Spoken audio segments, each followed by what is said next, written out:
Jim here. Welcome to my channel. Well, it's time for reading update and show you what I've been reading for the last couple of weeks, and I might show you a few books that I've hauled as well over the last little span of time. So I don't really recall what I talked about in the last video. I haven't watched it through. So some of these books I might have talked about already. So sorry about that. You know, I read through these books so quickly, and I really don't make notes on them, and I really should. I've been trying to write down all the books that I've been reading, because I tend not to do that, and I don't use Goodreads anymore. So I've got a little notepad where I've been writing down the books that I've read, you know, by whatever month. Like April, I read these books. May, I read these books. And I think I'm going to start doing that. I'm going to start writing them down, so at least I have a record of what I've read. Because as I said, I read through them so quick, and sometimes the plot goes in and out of my head, and sometimes I can't even remember, oh, did I read that book or didn't I read that book? I mean, sometimes, I don't know if you've done this, but I've picked up a book that I feel like reading, and then I get like partway through the first chapter and I realized I've read it already. So anyway, I'm going to show you what I've been reading this month, within the last couple of weeks anyway, and then we'll do a bit of a book haul. So I might have talked about this one already, but I did read The High Rocks by Lauren D. Estleman. And now that I do mention it, I did talk about this one, but interestingly enough, after I talked about this one in my last video, I went out to the bookstore and I found a couple of other Lauren D. Estleman Westerns. Almost like me talking about it made them manifest on the shelf. So this was a really good book, and Lauren D. Estleman is always highly recommended. I read The Green Bottle by Estleman and Kaminsky. This is a Rockford Files book. I have two of them that were written by Estleman and Kaminsky. I read Devil on My Doorstep quite a few months ago, and I was going to wait and read this one for Private Eye July, but honestly, I just couldn't wait anymore. I wanted to read it, get it out of the way, and I love these books. I'm a huge Rockford Files fan, and Estleman and Kaminsky's a really good writer. He writes the Toby Peters PI mysteries and others as well, but I really enjoy his writing, and these are really well done. I mean, being a Rockford Files fan, it's just like immersing yourself into the television show, and he's very, very true to the characters in here. Highly recommended. There's a couple of other Rockford Files adaptations that are earlier than these two that I think came out during the television show, and they were written by Michael John, Jahn, who was involved in the show from what I recall, and but they're very expensive now. I'd love to have them, but they're a lot of money. But in the meantime, these two books were great. Then I kind of was in the mood, like springtime, I'm always kind of in the mood for reading a Western. So I read Ray Hogan Western. I think I showed this in one of my book hauls recently. This is called The Doomsday Marshal and the Mountain Man. And this features his character, John Rye, who's a U.S. Marshal. And I really enjoyed this. And actually, this one was very similar to Lauren D. Estleman's The High Rocks, because the story is very similar, where the U.S. Marshal has to go after a mountain man who's been killing Native Indians. So they're both very good books. I'm not going to say which one is better than the other, but they're both very similar. And this one was pretty brutal. The character in this, the mountain man, he's a pretty brutal character. But I really enjoyed this. I enjoy Ray Hogan's writing. I enjoy his Westerns, and this was a very good one. And this is part of a series, from what I understand. The Doomsday Marshal is a continuing character of his. Really good book. And I was in the mood for another PI novel, and I read Cooperman Variations, a Benny Cooperman mystery by Howard Engel. Now, Benny Cooperman is a Canadian private eye who has his office in the town of Grantham, Ontario, which is a thinly disguised version of St. Catharines, which is just nearby me. So this is a local PI, and in this one he goes to Toronto to help out a prior love of his, or somebody he had a crush on in school, a woman who worked for a TV network, and she thinks somebody's trying to kill her. And it was interesting because Howard Engel worked for CBC, worked for a lot of the networks back in the day, so this was a little bit of a window into that world, and Howard Engel, since he was in that world, he kind of knows of what he speaks. So this was a very interesting book. Not as good as the last Benny Cooperman I read, but still a very enjoyable read.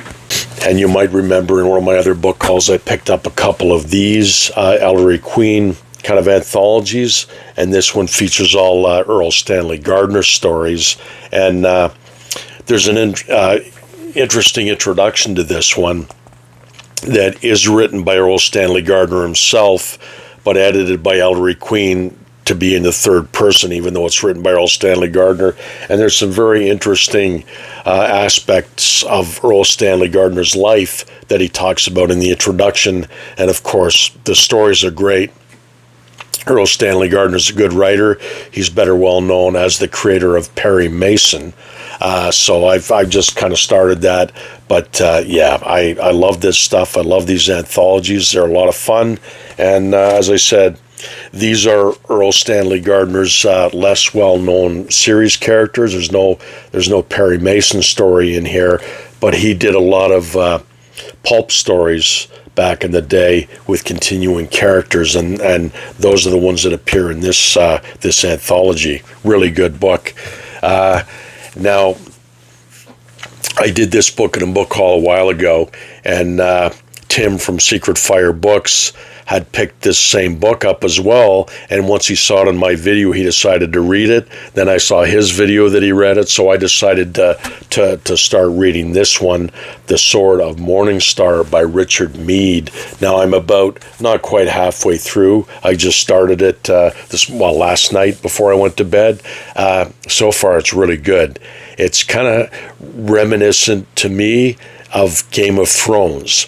There's a lot of, at the beginning, a lot of political intrigue going on. There's a lot of backstabbing and family stuff going on that reminds me of Game of Thrones. But there's also a lot of hardcore fantasy in here so far too, and I'm really enjoying it. And when I'm done, I'll try to talk a little bit more about it. I thought maybe we could consider this as a belated buddy read with Tim, because he finished his and he enjoyed it. So I don't know. I'll do a review of it, and it should be interesting. I'm really enjoying it so far. So that's it for what I've read for the most part. I've got a couple of comics I won't show you that I've kind of read and other things, but that's kind of the gist of what I've read so far. But I'm going to show you some books I picked up from a couple of book hauls. This isn't one specific book haul. This is over a span of a couple of weeks that I picked these up. And again, I don't think I've shown any of these in the prior video, but if I have, apologies for doubling them up. This one, the first one, looks very interesting. I've been reading reviews of this one, and I wasn't going to pick it up, but I'm kind of glad I did. This is called The Second Son by Charles Saylor. Now, all the reviews I've read of this book, people love this book. It's very memorable to them. Like a lot of people say, I remember reading this book 40 years ago and it stuck with me. It's stuck in my mind, and they've reread it time and time again. It's not to give any spoilers, but it talks about a 24-year-old construction worker who falls to his death, but he doesn't die. And apparently he's the second coming of Christ, but it's not a religious book. It's not preachy at all from what I understand, but it deals with how the government and how the world and how the church would deal with somebody who quite possibly would be the second coming of Jesus Christ. And but it's a suspense thriller apparently, and everybody, all the reviews I've read of it, people just love this. And I don't know, I might read this very soon because it sounds intriguing. And there's the Pope on the back. And next up, I've got a video game adaptation from EverQuest called Rogue's Hour, and this is by a writer named Scott Cianson. R.A. Salvatore presents the Rogue's Hour, and this is based on the game EverQuest, the RPG game EverQuest. And I do enjoy these kind of stories. I used to read them a lot more than I do now, but I've kind of had a hankering to read these fantasy stories lately, so this might be a good one. And that's Rogue's Hour. And next we have, I think I just picked this one up in another edition a short while ago, Hannibal by Harold Lamb. I'm pretty sure I did, but it was a different edition. But hey, I enjoy getting different editions of the same story. And this is just a nice paperback with a great cover. And Harold Lamb is a good writer. He was one of Robert E. Howard's favorite writers, and I think he influenced Robert E. Howard greatly. So yeah, that's Hannibal in a nice Bantam Pathfinder edition. Just a nice paperback, so I was happy to find that one. This one came the other day. I ordered it. This is the Avon Fantasy Reader. This is the first volume with a cover by Gray Morrow, and this is edited by Donald A. Walheim and George Ernsberger. For years and years, I've had the second Avon Fantasy Reader, and I just never got around to completing it's a 2-volume set, and I finally decided, well, I'm going to bite the bullet, and I got a good deal on this one, so I picked this one up. And there's some great stories in here. They both have Robert E. Howard stories, and I think they both have C.L. Moore stories, if I remember correctly. Yeah, so that was a nice find, and it came quick, and it was inexpensive enough, so it was worth my time to pick it up. And I finally have these 2 books, which makes me happy. This one I picked up a couple weeks back. I think I talked about going to an antique mall that has a few book booths, and I left this one back there, but I went back for it, and I'm glad I did. This is the Astounding Science Fiction Anthology, edited by John W. Campbell Jr., and this is just a nice paperback. I do believe it's from 1969, 1964. And a lot of you might recognize the artist. I forget the artist's name. But anyway, it's this thin paperback, but it's got some great stories in here by A.E. Van Vogt, Isaac Asimov, Murray Leinster, Louis Paget, Clifford D. Simak story in here, Lester Del Rey. So I might delve into that pretty soon, too. Just a lovely paperback. Now we get into some, well, no, let's talk about this one first. I've got this one called The Fear in Yesterday's Rings by George C. Chesbrough. This is a Mongo mystery. Now, I've heard a lot about these over the years, these Mongo stories, and he's not really a PI, I don't think, but they are kind of supernatural mysteries, I think. I don't know much about them, but I hear good things about them. So I found this at the store. I've never seen them before, and I thought I'd pick it up. Yeah, and it features werewolves. Yeah, so that should be interesting. And if I like it, I'll buy some more. And that's a Mysterious Press book. Now I get into a few Westerns. I've been in the mood for Westerns lately. It is springtime. June on the Range is coming up. So, you can never have enough Westerns as far as I'm concerned. I was lucky enough to find a Buchanan book. This is in really good shape. It almost looks brand new. This is called Buchanan's Black Sheep by Jonas Ward. And that gives me a few Buchanan books now. They're a lot of fun. I enjoy reading them. This one's actually from 1985. So I think it's a newer one. I don't really know how long they went on for. But Yeah, that's a good book to get.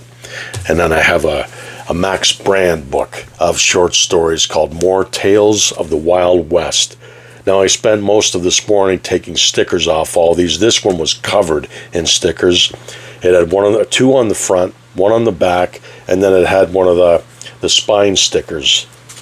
So I spent a lot of time taking the stickers off, but it turned out pretty good. But that's Max Brand short stories, which I don't have any of his short stories, I don't think. I have quite a few of his regular full novels, but not any of his short stories. So there's 6 of them in here, and with a foreword by William F. Nolan, who's a famous writer. So yeah, that's Max Brand, and I have a series book by John Sharp, who does the Trailsman novels, and we have another series character called Kenyon O'Grady. This is number 18. This is called Blood Bounty, and this is by John Sharp, who I think maybe for the most part is a pseudonym. I always get them mixed up with the long arm books, but yeah, so that looked intriguing, and we'll see what that's about. I don't know what I'm going to read for June on the Range yet, but I have a lot to read. So, I got nonfiction and a lot of fiction stuff, but as soon as I figure out what I'm going to read for June on the Range, I'm going to let you guys know. And I have 2 more left. As I said, reading that Lauren D. Estleman novel, The High Rocks. I made these 2 books manifest, I think, on the shelf. This is by Lauren D. Estleman. This is a double novel by Forge Books, Journey of the Dead and The Undertaker's Wife, 2 complete novels by Lauren D. Estleman, in a really good condition paperback. And this also features The High Rocks, but it has another story called Stamping Ground. And this, I think both these feature his character, Deputy U.S. Marshal Paige Murdoch. So, yeah, maybe I'll read these for June on the Range, because I love Lauren D. Estleman's writing, and those are kind of nice to find. And never find his Westerns on the shelf or his PI books. They're tough to find, so I wasn't going to leave them back at the store. But, yeah, that's pretty much all. I just wanted to update you, show you what I've been reading, show you a few books I picked up. I'll try not to leave such a long time between videos next time. So I hope everybody's well on this beautiful spring day. I've got the window wide open, and it's just beautiful air coming in. So I will talk to you very soon. You guys take care and keep reading.